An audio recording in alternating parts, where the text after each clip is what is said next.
பரிசுத்த நாமத்திற்கு மகிமை உண்டாவதாக. இந்த காலை வேளையிலே கர்த்தர் நம்மை ஒன்று கூட்டி சேர்த்து ஒரு கிருபைக்காக கர்த்தரை நாம் ஸ்தோத்தரிப்போம். ஹல்லேலூயா, ஹல்லேலூயா. உம் சித்தம் போல் என்னை என்றும் தற்பரனே நீ நடத்தும். என் சித்தமோ ஒன்றும் வேண்டாம், என் பிரியனே என் இயேசுவே.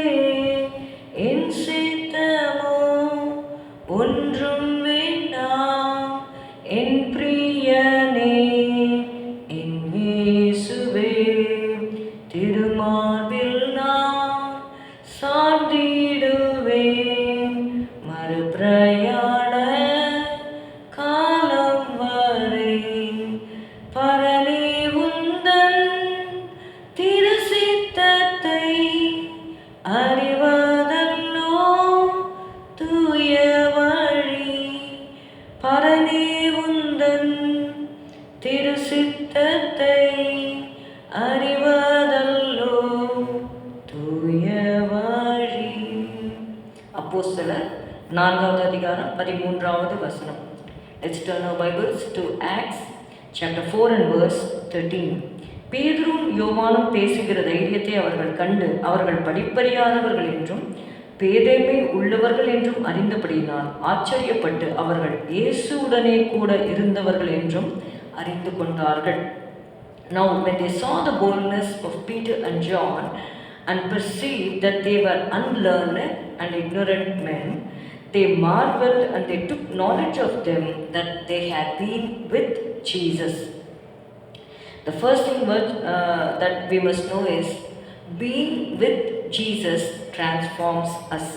நாம் இயேசுவோடு கூட இருக்கும் பொழுது அது நம்மை வேறு மனிதனாக நம்மை மாற்றும்.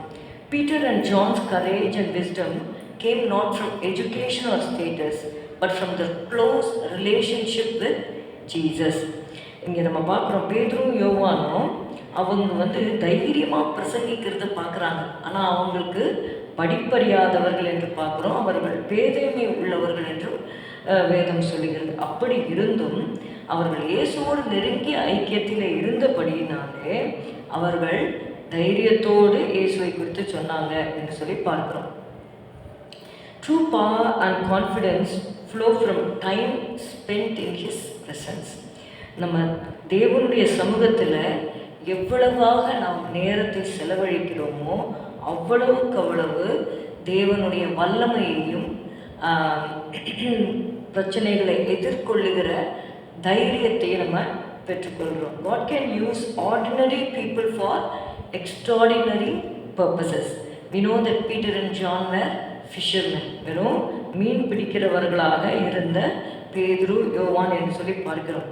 பட் அவங்க நீங்கள் பார்த்தீங்கன்னா பேதுரு கிட்டக்க ஆண்டவர் சொல்கிறாரு, மாம்சம் ரத்தம் இதை உனக்கு வெளிப்படுத்தவில்லை, பரலோகத்தில் இருக்கிற என் பிதாவே இதை உனக்கு வெளிப்படுத்தினார் என்று சொல்லி இயேசுவை கிறிஸ்து என்று அறியக்கூடிய அந்த வெளிப்பாட்டை பேதுரு பெற்றுக்கொள்கிறார் என்று பார்க்கிறோம். The leaders were amazed that simple and untrained men could speak with such authority. God requires willing hearts filled with His Spirit. எப்பொழுது அவர்களுக்கு இந்த தைரியம் வந்தது அப்படின்னு பார்த்தீங்கன்னா, அவர்கள் இயேசுவின் தாயாகிய மரியாளோடு கூட 120 பேர் அந்த பரிசுத்த ஆவின் அபிஷேகத்தை பெற்றுக்கொள்ளும்படியாக அவர்கள் அப்போஸ்தலர் 1:13-14 நம்ம வாசிக்கிறோம், அவர்கள் காத்திருந்தார்கள். ஒருமனப்பட்டு ஜெபத்திலும் வேண்டுதலும் அவங்க காத்திருந்தாங்க. இயேசுன்னு சொல்கிறாரு, பரிசுத்த ஆவினால நிரப்பப்படும் பொழுது நீங்கள் பலனடைவீர்கள்னு சொல்லுகிறார். நம்முடைய வாழ்க்கையிலும் கூட even after accepting Jesus, after knowing Jesus, we cannot live an overcoming life unless we are filled with the power of the Holy Spirit. நம்ம பரிசுத்தாவின் அபிஷேகத்தை பெற்றுக்கொள்ளாதவர்கள் ஆண்டவரிடத்தில் நம்ம கேட்கணும், பெற்றுக்கொண்டவர்கள் இன்னும் நிரப்பப்பட தேவனிடத்திலே நம்ம வேண்டிக் கொள்ளலாம். ஸ்தோத்திரம் அப்பா, உம்மை துதிக்கிறோம் ஆண்டவரே. ஆவின் அபிஷேகத்தை பெற்றுக்கொண்டு ஆண்டவரே உம்மோடு அதிக நேரம் செலவிட ஜெபத்திலும் ஆண்டவரே அப்பா வேத தியானத்திலும் கர்த்தாவே இருக்க தேவனே உம்முடைய வார்த்தைகளை நாங்கள் கேட்க இயேசுவே உடைய சமூகத்திலிருந்து பலனை பெற்றுக்கொள்ள உதவி செய்யும். இயேசுவின் நாமத்தில் பிதாவே, ஆமென். என் ஆத்துமாவே கர்த்தரை ஸ்தோத்திரி, என் முழு உள்ளமே அவருடைய பரிசுத்த நாமத்தை ஸ்தோத்திரி. என் ஆத்துமாவே கர்த்தரை ஸ்தோத்திரி, கர்த்தர் செய்த சகல உபகாரங்களையும் மறவாதே. Good morning. Have a good day. God bless you.